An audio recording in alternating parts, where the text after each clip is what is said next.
Les cours pourront reprendre lundi prochain au préscolaire, au primaire et au secondaire. La coalition initiatrice de la grève qui secoue le système éducatif ivoirien vient de suspendre son mot d'ordre de grève. Et puis Jacques Ewo est le maire de la commune du Plateau. Le conseil municipal en a décidé ainsi aujourd'hui lors d'un vote. Bonsoir et bienvenue dans le 19h. La cause FC suspend sa grève pour un mois à compter du 23 mars avec rétention des notes de classe pour donner une chance aux négociations avec le gouvernement. La décision a été prise lors de l'AG aujourd'hui dans la commune de Yopougon. Syndicats grévistes et ministres représentant le gouvernement pour dénoncer la crise avaient eu une rencontre mardi dernier. Parlons toujours éducation. 1300 enseignants contractuels recrutés par la DECO. La directrice de la DECO, qui en a parlé aujourd'hui lors d'une conférence de presse suivie pour vous par Doa Delazer. Pour combler le déficit d'enseignants dans le système éducatif ivoirien, le gouvernement lance un recrutement exceptionnel d'enseignants contractuels. 10 300 postes sont à pourvoir à travers un concours direct organisé par la DECO, Direction des examens et concours. Le recrutement concerne les nationaux âgés de 18 à 38 ans au 31 décembre 2018 qui devront remplir les conditions spécifiques. Les 10 300 postes à pourvoir se répartissent de la manière suivante. 5 300 enseignants contractuels adjoints du préscolaire et du primaire qui devront remplir les conditions suivantes: être titulaire du brevet d'études du premier cycle BEPC. 3 000 enseignants contractuels de collège, dont 2 690 enseignants bivalents contractuels de collège et 310 enseignants monovalents contractuels de collège, remplissant tous les conditions suivantes de candidature. Pour les enseignants bivalents contractuels de collège, être titulaire du baccalauréat et d'une licence ou d'une licence 3, au moins dans une discipline d'enseignement général. Être titulaire du baccalauréat et du DOC 2, au moins dans une discipline d'enseignement scientifique. Pour les enseignants monovalents contractuels de collège, être titulaire du baccalauréat et d'une licence ou licence 3 au moins dans une discipline d'enseignement général, allemand ou espagnol.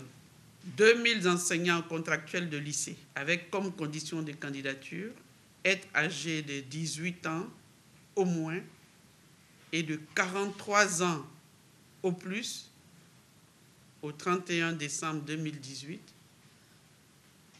être titulaire du baccalauréat et de la maîtrise ou le master 2, au moins dans une des disciplines d'enseignement, être titulaire du baccalauréat et de la licence au moins dans une discipline scientifique d'enseignement. Notons que ces inscriptions comporteront 2 phases. L'une numérique sur le site de la DECO et l'autre physique qui conduira les candidats d'une part vers un bureau de la Poste Côte d'Ivoire où ils devront déposer la demande d'authentification de leur diplôme du secondaire, BPC ou baccalauréat, et d'autre part vers la direction régionale ou départementale de leur choix. Les épreuves écrites vont se dérouler en un seul tour selon le calendrier élaboré par la direction des examens et concours après la clôture des inscriptions prévue le dimanche 7 avril 2019 à minuit. Le dimanche 29 avril 2019, les enseignants contractuels adjoints du préscolaire et du primaire composeront en français, en mathématiques et culture générale. Le samedi 4 mai 2019, les enseignants contractuels de collège subiront un test psychotechnique. Le dimanche 5 mai 2019, ce sera le tour des enseignants contractuels de lycée de se soumettre également aux tests psychotechniques. Le recrutement des 10 300 enseignants contractuels est une action sociale du gouvernement sur instruction du président de la République Alassane Ouattara. Le vendredi 22 mars dernier, 23 903 préinscriptions étaient déjà enregistrées sur la plateforme d'inscription en ligne. Les résultats définitifs de ces différents concours seront connus le samedi 29 juin 2019. Ils seront publiés en ligne sur le site officiel du ministère de l'Éducation nationale, de l'enseignement technique et de la formation professionnelle. Voilà qui est clair pour le recrutement des 10 300 enseignants contractuels. Jacques Owo, tête de liste du PDCI élu maire de la commune du Plateau aujourd'hui par les conseillers municipaux de justesse par 13 voix contre 12 pour son adversaire Parfait Kwasi. Convoqué à l'initiative du ministre de l'Intérieur et de la Sécurité Sidiki Diakité, ce scrutin a réuni pour la première fois depuis l'annonce des résultats de l'élection d'octobre dernier les 25 conseillers du Plateau. Le vote a été supervisé par Vincent Toby, le préfet d'Abidjan, qui gère depuis le 1er janvier les affaires courantes de la mairie dans le cadre de la délégation spéciale mise en place par le ministre de l'Intérieur et de la Sécurité. Sachez que des excédents pluviométriques de 1 à 5% par rapport à l'année 2018 dans le sud de la Côte d'Ivoire sont indiqués dans les perspectives climatiques de la première saison des pluies allant de mars à juin 2019 selon la Société d'exploitation et de développement aéroportuaire, aéronautique et météorologique Sodexam. Il y est noté aussi une hausse de la pluviométrie dans plusieurs régions du pays par rapport toujours à 2018.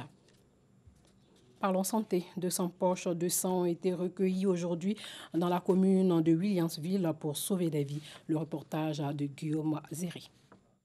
200 poches de sang pour sauver des vies. C'est l'objectif de cette opération de don de sang à Williamsville, un quartier de la commune d'Adjamé. L'initiative est de la JUNCI, la Jeunesse Unie pour la Nouvelle Côte d'Ivoire. Nous avons suivi un reportage de la RTI sur la CNTS. Cette structure avait décrié le manque de sang dans les banques de sang. Donc nous avons bien vu que c'était important d'apporter notre contribution afin de réduire ce déficit-là. Invités à participer à cette action citoyenne, les populations de Williamsville ont répondu présentes. Gaye Bané n'a pas voulu manquer l'occasion. Avant, ce n'était pas important pour moi. Mais depuis que mon deuxième fils a eu un accident, vraiment, le sang l'a sauvé. Donc depuis ce moment-là, j'ai respecté le don de sang. En Côte d'Ivoire, le besoin en sang est estimé à environ 3000 poches par an, selon le Centre national de transfusion sanguine. La volonté de la JNCI de se tenir aux côtés de l'État pour atteindre cet objectif est saluée. C'est une opération humanitaire qui permet de donner vie à beaucoup de personnes. Les personnes qui manquent de sang, par exemple. Donc, nous saluons à sa juste valeur cette opération de don de sang. Dans notre commune ce matin. Après Williamsville, les organisateurs entendent étendre leurs actions aux 15 autres quartiers de la commune d'Adjamé. Près de 12 789 accidents de la circulation ont été enregistrés en Côte d'Ivoire par les groupements des sapeurs-pompiers militaires sur la période de janvier à décembre 2018. Pour juguler donc ce fléau, une caravane de sensibilisation a débuté dans le Bassa-Sandra. Objectif, vulgariser les textes et sensibiliser les acteurs et autres usagers de la route. Le reportage de Sam Conan. Nous sommes dans les rues de Soubri, précisément au carrefour du Bois. La police procède ce matin à un contrôle. Ici, l'accent est mis sur le port du casque. Bonjour monsieur. Pourquoi vous n'avez pas porté le casque de protection? Le casque de protection. Il faut reconnaître que par le passé, nous avons constaté qu'il y avait trop d'accidents mortels de la circulation. Et suite à cela, nous avons fait nos différents rapports à notre hiérarchie ainsi qu'au préfet des régions. Alors donc le préfet des régions a pris un arrêté. L'arrêté préfectoral est entré en application depuis le 13 septembre 2018. Alors depuis le 13 septembre 2018, depuis cette date, il faut reconnaître qu'il y a une baisse considérable d'accidents mortels de la circulation à Soubri. En 2018, 278 accidents ont été enregistrés dans la commune de Soubri. avec 21 morts. La plupart étaient à moto. Tous ces motos-là, c'est le moto accidenté. Malheureusement, les conducteurs de motos sont tous décédés. L'opération qu'on mène n'est pas dirigée contre quelqu'un. On veut que tout le monde porte les casques et que ça protège la vie. Comme à Soubré, la sécurité routière est une préoccupation pour le gouvernement. Depuis décembre 2018, une caravane de sensibilisation sillonne les chefs-lieux des districts. San Pedro constitue la 10e et avant-dernière étape. Au cours des ateliers, les experts ont expliqué les textes réglementaires, sensibilisé les transporteurs et les usagers sur les facteurs de risque de la sécurité routière. Également, les avantages contenus dans le Code des investissements sur le régime fiscal du secteur des transports routiers et les procédures de dédouanement des marchandises. À San Pedro, nous avons constaté que les taxis de transport urbain, 90% ne font pas la visite. Nous avons essayé de les sensibiliser à ce qu'ils s'intéressent un peu à la visite technique et aussi à la sécurité, au respect des panneaux pour que nous ayons moins d'accidents dans notre ville.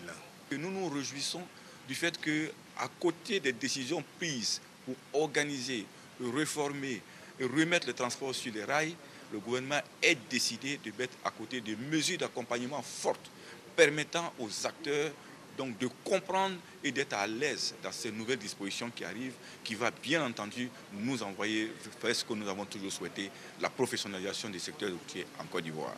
Le mot du laitier, on doit tout faire pour enlever ça au sein du transport, parce que ça n'est pas une bonne image. Prendre la recette du transport, mettre dans ta poche, faire des fautes dépenses avec, c'est pas bon. Constitue-toi en société. Celui qui ne veut pas avancer sans nous, il va partir, hein, ça ne va pas s'arrêter. Parce que la Côte d'Ivoire ne peut pas budgéter tous ces trucs-là. Vous venez nous parler et puis on va faire comme on va faire la tête pour dire non, c'est nous, c'est nous. Les autorités préfectorales du Bassa-Sandra annoncent de leur part des actions d'envergure sur le terrain afin d'assainir le milieu des transports.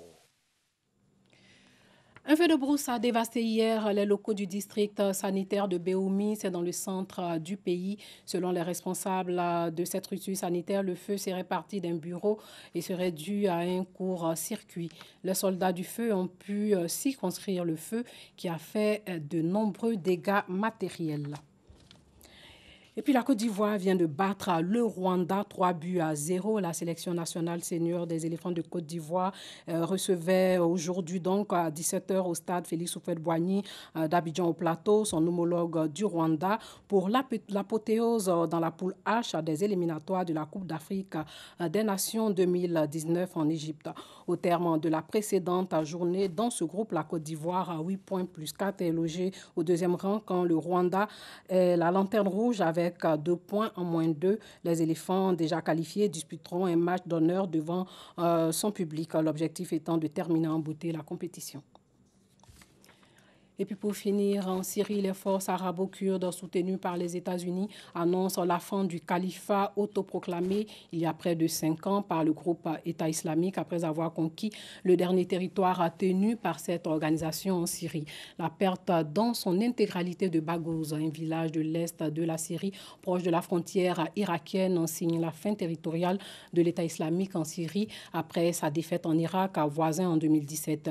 Et depuis janvier, plus de 67 000 personnes ont quitté la poche de l'État islamique, dont 5 000 djihadistes arrêtés après leur édition selon les FDS. Les civils, parmi elles, la plupart des familles de djihadistes ont été transférées dans des camps, principalement dans celui d'Al-Hol, dans le nord-est du pays. La bataille contre l'État islamique était le principal front de la guerre en Syrie, qui a fait plus de 370 000 morts depuis mars 2011. Le régime syrien de Bachar al-Assad, soutenu par la Russie et l'Iran, ayant reconquis près des 2 tiers du pays. Voilà, c'est tout pour ce soir. Merci de nous avoir suivis et surtout, portez-vous bien.